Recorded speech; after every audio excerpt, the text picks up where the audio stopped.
The natural setting of Prospect Lake School is an enormous advantage to our staff in engaging students in their learning. This setting includes quite a large amount of forested area on the school property. Our goal is engaging children in their learning, and certainly it's also to connect them or reconnect them with the environment. Nothing could be more useful than creating outdoor learning places in the forest where teachers can bring their classes and carry them out in a natural setting. One of these advantages is a fish-bearing stream that is on the property of the school. We are already raising salmon and releasing them into the stream, but we plan a stream stewardship program in addition to that.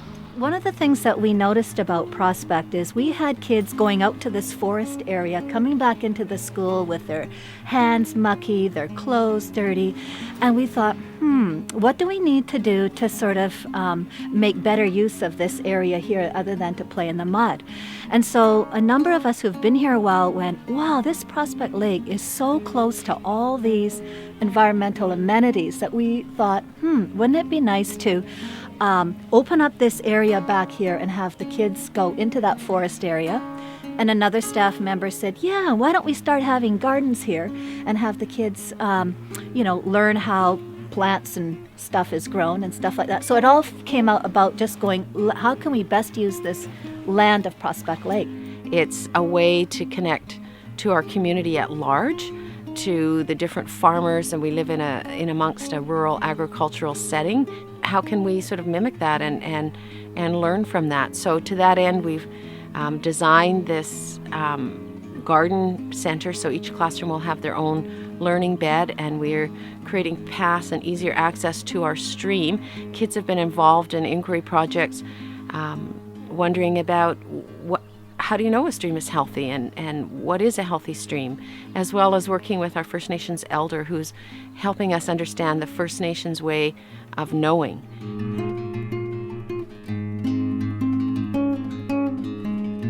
There will be a chip trail that runs into the forest, and along the trail there will be areas where teachers can take their classes or children can go accompanied by an adult to do different work.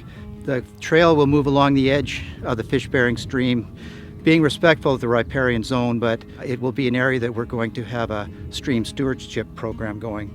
So all of these outdoor learning spaces are useful, but they are really not valuable unless we have a curriculum connected to them. And to that end, the staff is working on developing inquiry-based and project-based curriculum that will support these places. I work with students with special needs, and I'm going to hopefully have them access the curriculum by addressing their sensory needs with being able to play in the dirt and just a different way to learn. I just see this whole environmental aspect going right through every area of the curriculum in my room. I can see us growing plants, I can see us studying the soil, I can see us studying rain levels, I can see them measuring, I can see math in here, I can see them figuring out even fractions, reading about it, writing about it. It's just a way to get all students to take part in their learning. The staff at Prospect Lake, as we move towards a new school plan, look for opportunities to more fully engage children in their learning, to help them become more self-directed and move towards those skills that they'll need for the 21st century. The staff was very excited about creating outdoor learning spaces, the first of which is a garden plot for each class. Our garden plots will have potting areas and a composting program. There'll also be adjacent to it an area where children or classes can work. To make this an area that's really conducive to focusing, being outside, we will have indigenous plants, shade-bearing trees, benches, and surface areas where children can work. So a teacher could bring their whole class out here, or there could be individuals coming out to work. There could be people coming from the garden plots to do associated work in this area.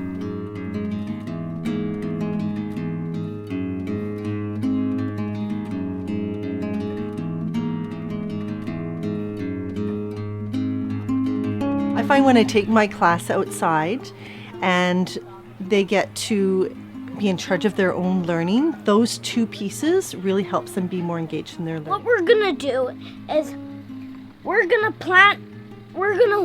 weed the flowers and we're gonna water them, and when it's sunny out, we're gonna leave the flowers and let them get some sun on them, and then we're gonna water them, and we're gonna weed them.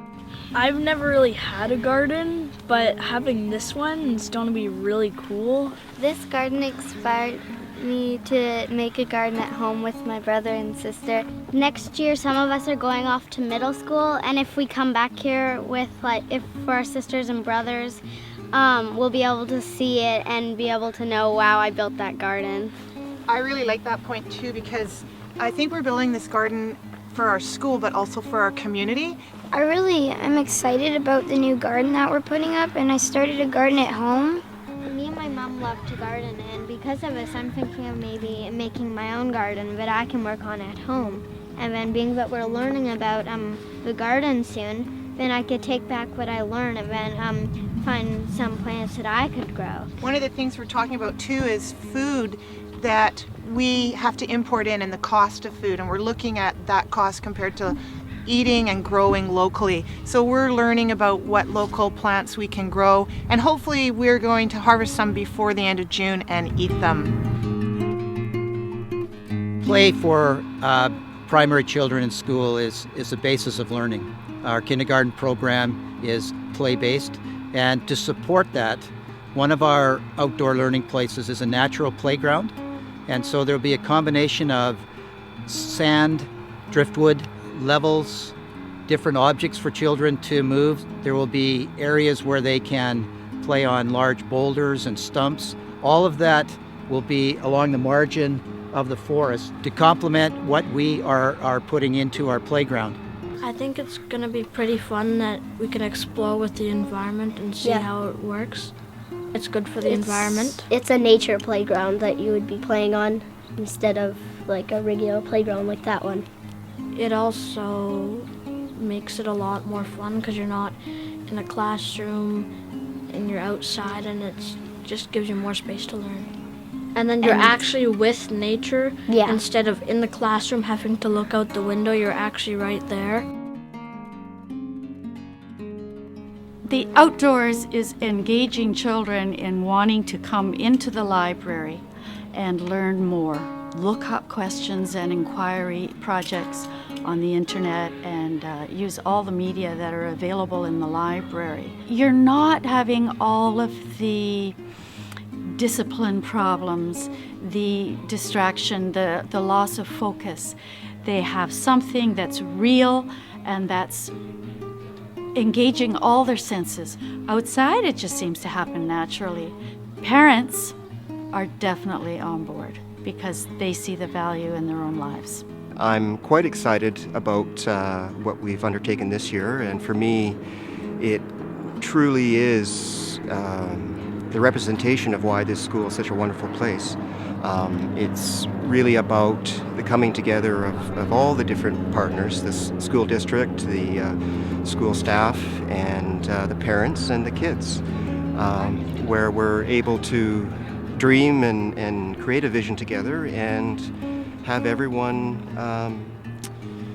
put in something and come up with something very beautiful that couldn't be done just by any one person alone. Within the province and the school district, there's a movement and discussion about individualized learning, and you look at our environment and we have such a wonderful space and wonderful staff, and it's really capitalize and be conscious about what we're doing and use that space to reach all the children in the classroom and provide them with rich learning opportunities that really just fosters growth and development and helps everyone within the school be excited about their job and coming to school. Kids are truly excited and engaged, and when you get them out of the classroom, out on the nature walks, out building and designing and growing and experimenting and sorting bulbs and planning, that they become extremely engaged and take ownership of their learning. So we're at the beginning of this journey, and we're very excited to see where this is going to take us.